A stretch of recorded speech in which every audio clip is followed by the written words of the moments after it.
Dans cette vidéo, je vais t'expliquer ma méthode pas à pas pour réussir à obtenir tes 1000 premiers abonnés et ça en moins de 15 jours. Et c'est exactement ce que j'ai fait sur cette chaîne, regarde ici les résultats. Et si tu te demandes pourquoi est-ce que ce palier des 1000 abonnés est si symbolique, eh bien c'est tout simplement car c'est l'un des deux critères pour avoir accès au YouTube Partenaire Programme et donc à la monétisation. En effet, pour pouvoir être éligible, il faudra totaliser donc 1000 abonnés, mais également 4000 heures de visionnage sur ta chaîne. Et une fois de plus, c'est les résultats que j'ai obtenus sur cette petite chaîne que je viens de lancer, tout ça en moins de 15 jours. Si tu te dis que c'est de la chance, eh bien regarde la chaîne où tu visionnes actuellement cette vidéo, tu verras que j'ai plus de 32 000 abonnés. Et j'imagine déjà les premiers commentaires qui vont peut-être me dire « Oui mais Hervé, tu nous expliques comment réussir sur YouTube, mais toi, as-tu réussi ?» Eh bien justement, c'est une très bonne question et la réponse c'est que je travaille sur cette plateforme depuis plus de 12 ans. Je suis donc totalement légitime à t'expliquer les méthodes que j'utilise car j'ai de très nombreuses chaînes qui sont très développées, comme par exemple celle-ci qui totalise maintenant plus d'1 million d'abonnés et comme tu peux le voir, elle a généré depuis quelques mois plus de 75 000 €. Et je te rassure, tu as totalement raison d'être méfiant parce qu'aujourd'hui sur Internet, on voit un petit peu tout et n'importe quoi,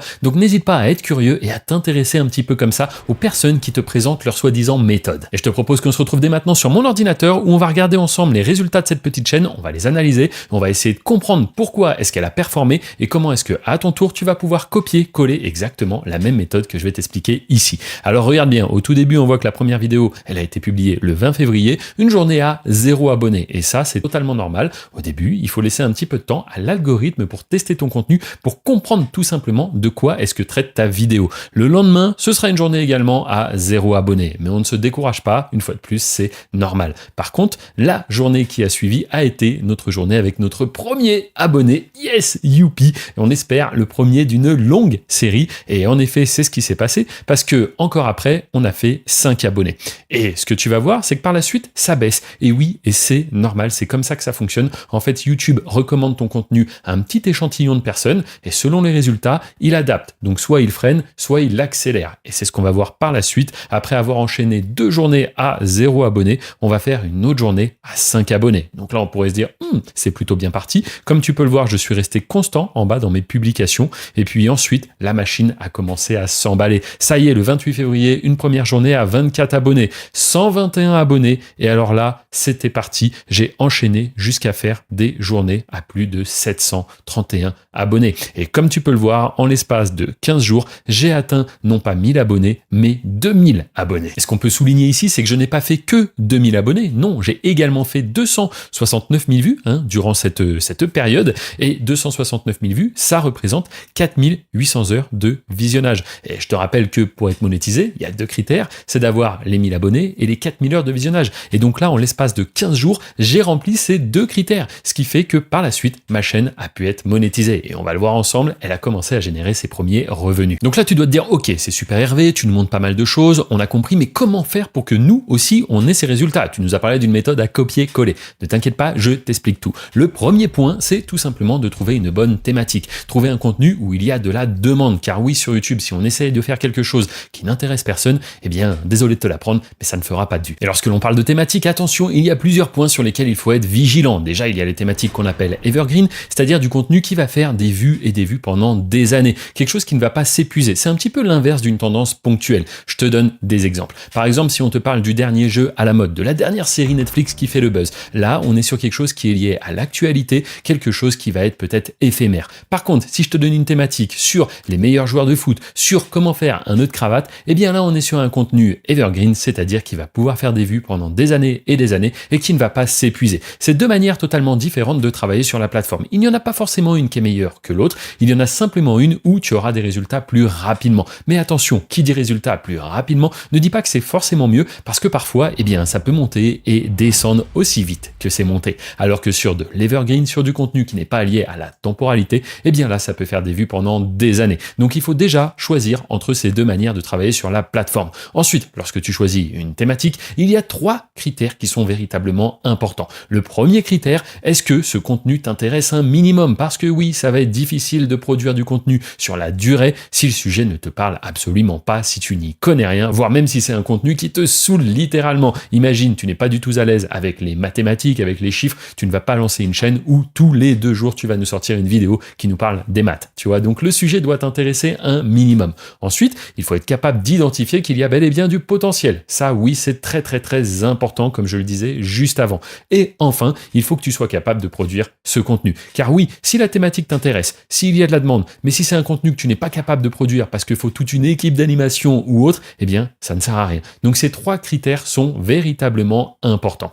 Ensuite, la prochaine étape, c'est tout simplement la miniature. Oui, tu l'as compris, sur YouTube, si tu veux faire des vues, eh bien, il faut tout simplement que ça clique. Et pour que ça clique, il faut que la miniature donne envie de cliquer. Donc ça s'appelle le CTR, c'est le taux de clic sur YouTube. En vérité, c'est un calcul qui estime sur 100 personnes combien vont décider de cliquer sur ta miniature et donc de regarder ta vidéo. Et oui, la miniature, c'est un petit peu la vitrine de ta vidéo. Si personne n'a envie de rentrer dans ta boutique, tu ne feras aucune vente. Et bien, si personne n'a envie de cliquer sur ta miniature, tu ne feras aucune vue. La comparaison est parfaite. C'est exactement la même chose. Donc, comment faire pour faire une bonne miniature? Eh bien, tout simplement, il faut s'inspirer de ce qui fonctionne déjà sur la plateforme. Combien essayent à chaque fois de réinventer la roue alors que ce n'est pas du tout la peine? En vérité, si quelque chose donne du résultat, eh bien, on va s'en inspirer. Attention, j'ai bien dit inspirer, on va pas voler ou autre. Mais le fait de prendre du contenu qui est validé par l'algorithme et le reproposer un petit peu à notre manière, eh bien, c'est comme cela qu'on va réussir à aller chercher du résultat rapidement. Et maintenant qu'on a parlé des miniatures, tu dois te demander, ok, mais ces miniatures, où est-ce que YouTube va les proposer? Où est-ce qu'elles vont être visibles? Comment les gens vont me découvrir? Eh bien, sache qu'il y a 3 sources de trafic vraiment importantes. La première, c'est tout simplement les recherches. En effet, les utilisateurs vont taper quelques mots-clés sur le moteur de recherche de YouTube. Et il faut savoir que le moteur de recherche de YouTube est en train de concurrencer de plus en plus Google. Car oui, maintenant, quand les gens cherchent comment faire quelque chose, au lieu d'aller tout simplement sur des réponses qui sont textuelles ou avec des images, eh bien, les gens, tu le sais, ils ont un peu la flemme et donc ils vont sur YouTube, ils se retrouvent face à une vidéo qui leur explique comment répondre à telle ou telle problématique. Et donc oui, le moteur de recherche de YouTube est très sollicité. Il ne faut pas le négliger. Donc lorsque toi, tu fais une miniature, eh bien, c'est là qu'elle risque de se retrouver. Mais ce n'est pas le seul endroit où ta miniature sera visible. En effet, elle va aussi apparaître dans les fonctionnalités de navigation. Alors dit comme ça, tu dois te demander ce que c'est. Eh bien, c'est tout simplement lorsqu'un utilisateur démarre l'application YouTube, il y a ce qu'on appelle la homepage et c'est ici que se trouve la source de trafic, fonctionnalité de navigation. Sache que c'est une source très importante pour être découverte et notamment lorsque tu es une petite chaîne. Et enfin, la 3e source de trafic la plus puissante sur YouTube, ce sont les recommandations, aussi appelées suggestions. Alors là, c'est très simple à expliquer. C'est lorsque tu visionnes une vidéo, eh bien tu sais, sur le côté, YouTube recommande, suggère d'autres contenus susceptibles de t'intéresser. Eh bien c'est ici que tu peux te retrouver. Et là, c'est vraiment très puissant. C'est pour ça que je te dis que lorsqu'un contenu donne du résultat, il faut s'en inspirer, il faut essayer d'aller chercher comme cela les recommandations, d'apparaître à côté de ces vidéos qui performent, voire parfois qui surperforment. Donc comment faire? Eh bien tout simplement en proposant un contenu qui soit dans la même thématique, dans la même niche. Ainsi, tu vas te retrouver à côté de certaines grosses vidéos qui ont déjà énormément de trafic et toi, même si tu es débutant, tu vas pouvoir profiter comme cela de ce trafic. Ça va faire un espèce de ruissellement, ça va t'amener quelques vues à toi sur ta petite chaîne qui vient tout juste d'être lancée. Et maintenant qu'on a vu ensemble les différentes sources de trafic, eh bien tu dois te demander pourquoi est-ce que c'est ta vidéo à toi qui va être plus mise en avant que celle d'un concurrent. Et ça s'appelle le SEO. C'est tout simplement le référencement, comment optimiser à la fois ses titres, ses descriptions, ses tags et quelques autres paramètres qui vont faire que c'est ta vidéo à toi qui va être recommandée plutôt que celle d'un concurrent qui ne sait pas trop ce qu'il est en train de faire. Il faut vraiment que tu sois conscient que tout ce que je suis en train de t'expliquer dans cette vidéo peut littéralement t'ouvrir les portes d'un véritable business. En effet, sur YouTube, aujourd'hui, ce n'est plus un secret, on peut gagner de l'argent et parfois même beaucoup d'argent. Ça fait maintenant plus d'1 an que j'accompagne des total débutants à générer leurs premiers revenus sur YouTube et tout cela, tu peux le retrouver dans la description, dans le premier lien. Tu verras les nombreux témoignages des membres que j'ai accompagnés et que je continue d'accompagner. Pour certains, oui, ça a fait une source complémentaire de revenus, mais pour d'autres, ça leur a permis de complètement quitter leur travail qu'ils n'appréciaient vraiment plus pour maintenant vivre de YouTube. Et rassure-toi, pas besoin de devenir influenceur, pas besoin de se montrer, car non, ce que j'apprends à faire à mes membres, c'est tout simplement à gérer des réseaux de chaînes de manière anonyme et automatisée. Comme je te l'ai montré juste avant, cette chaîne aujourd'hui, avec plus d'1 million d'abonnés, arrive à générer des revenus et tout ça alors que je ne publie même plus. Et oui, c'est comme je te l'expliquais juste avant, il y a des thématiques liées à l'actualité et d'autres thématiques evergreen qui vont faire des vues en continu. Donc dis-toi bien que lorsqu'une chaîne est lancée, elle peut véritablement devenir une source de revenus totalement passive pour les prochains mois, voire les prochaines années. Et c'est un business où tu vas pouvoir répliquer encore et encore. Et c'est pour cela que j'ai autant de demandes. Moi, ça fait maintenant plus de 12 ans que je me suis lancé sur ce business et vraiment, ça m'a permis de radicalement changer mon niveau de vie,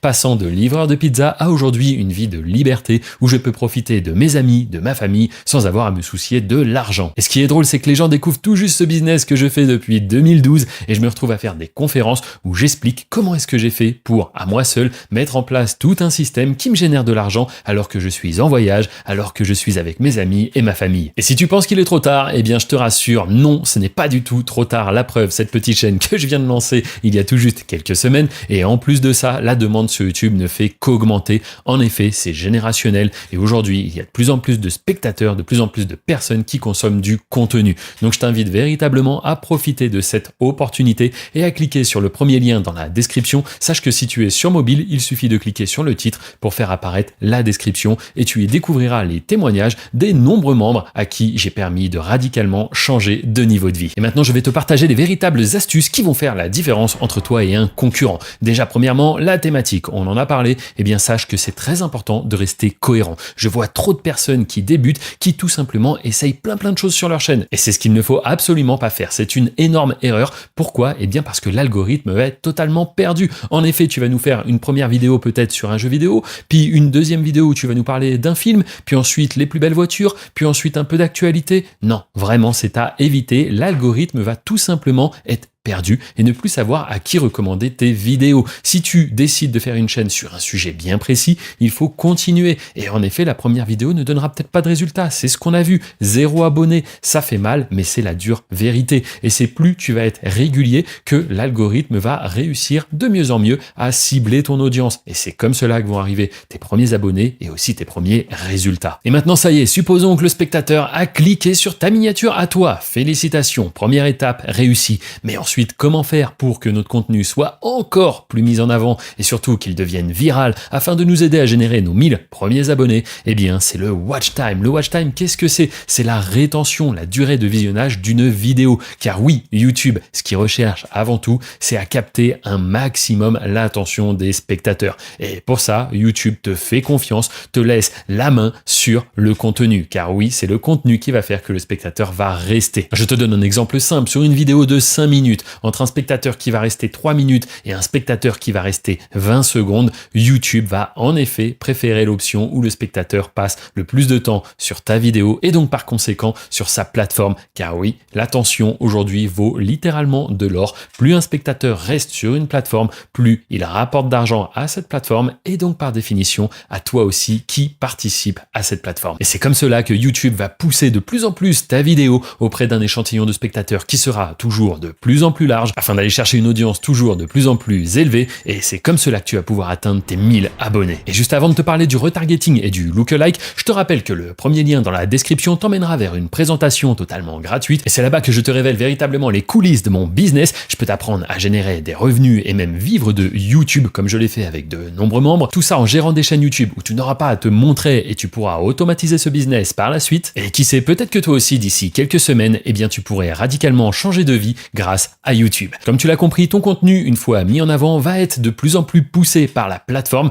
jusqu'à arriver à un plafond. En effet, c'est le plafond de la thématique que tu as sélectionné. Et c'est là que rentre en scène le retargeting. Le retargeting, qu'est-ce que c'est? Eh bien, c'est tout simplement YouTube qui va chercher toujours plus d'audience susceptible d'être intéressée par le contenu que tu as créé. Car oui, lui, son but à YouTube, c'est de garder au maximum les spectateurs sur la plateforme. Et donc, lorsqu'il y a une vidéo qui donne du résultat, YouTube adore ça. Donc, il va chercher tout simplement des profils similaires, aussi appelés lookalike, afin de montrer ta vidéo à un maximum de personnes. Et tout cela, c'est justement le travail des nombreux algorithmes qui travaillent sur la plateforme YouTube. Oui, les algorithmes, spoiler, il n'y en a pas qu'un, il y en a plusieurs, afin qu'on ne puisse pas percer exactement les secrets. C'est un peu comme la formule du Coca-Cola. Ces grosses entreprises font exprès de garder cela au maximum caché. Mais après plus de 12 années à travailler sur la plateforme, je peux te dire que j'ai identifié beaucoup de patterns qui se répètent et compris le fonctionnement de beaucoup de mécanismes qui me permettent aujourd'hui de lancer des chaînes en seulement quelques semaines. N'oublie pas que YouTube est aujourd'hui la plateforme la plus puissante si tu souhaites réussir dans les business en ligne. Je te rappelle que tu n'as pas de clients à gérer,